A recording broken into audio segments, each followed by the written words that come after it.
आजी साहेब, काही वेळापूर्वी इथे माझ्या गळ्यात होतं आणि आता ठाऊक अगं नाही. आठव जरा, कुठे हरवलंस तू? जा शोध.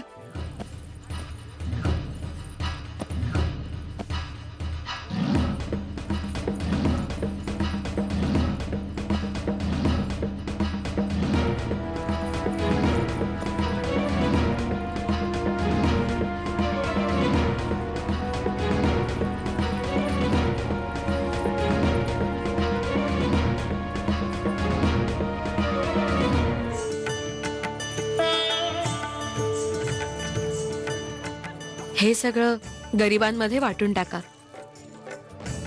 आमची मुलगी आता थोडी विश्रांती घेणार आहे. तुम्ही सर्वजणी संध्याकाळी या. आता ये बाळा. अप्पा, मला स्वतःलाच कळेन असं झालंय की ते कवच कुठे पडलं असेल. म्हणून तुला ह्याची कल्पना नाहीये.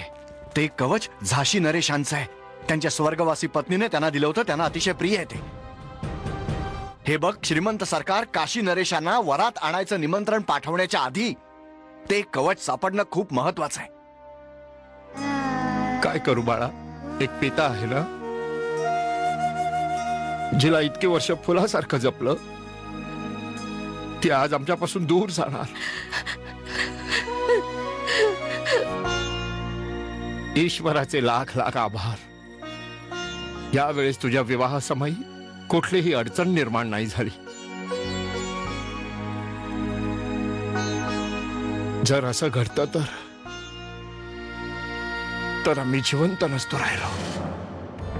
आम्ही ते कवच विसरू शकत नाही आहोत आणि अशामध्ये श्रीमंत बाजीराव पेशव्यांच्या समक्ष जाणं उचित नाहीये. ठीक आहे महाराज, काशी नरेशांना आमचा संदेश पोहोचवला जावा. जशी आपली आज्ञा महाराज.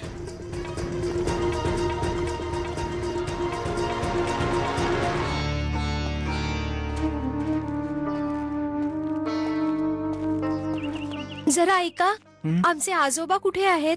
महाराष्ट्र वर पक्षाला आमंत्रण द्यायला गेले आहेत.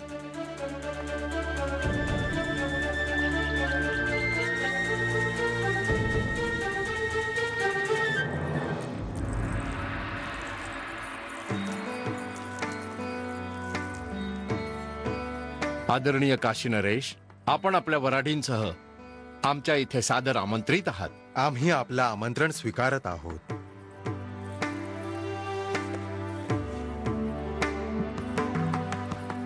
शीघ्र यावं. हो, आम्ही येतच आहोत. आम्ही आमच्या मित्राची प्रतीक्षा करत आहोत.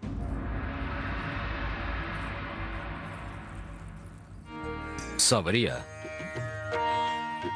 तू देखील आमच्या वागण्यामुळे नाराज झालायस, परंतु आम्ही तरी काय करणार. गेल्या 5 वर्षांपासून आमच्या गळ्यात होतं ते. फार मानाने दिलं होतं आम्हाला रमाबाईने. तिची अंतिम भेट होती ती. परंतु आम्ही ते मिळवल्याशिवाय इथून जाणार नाही.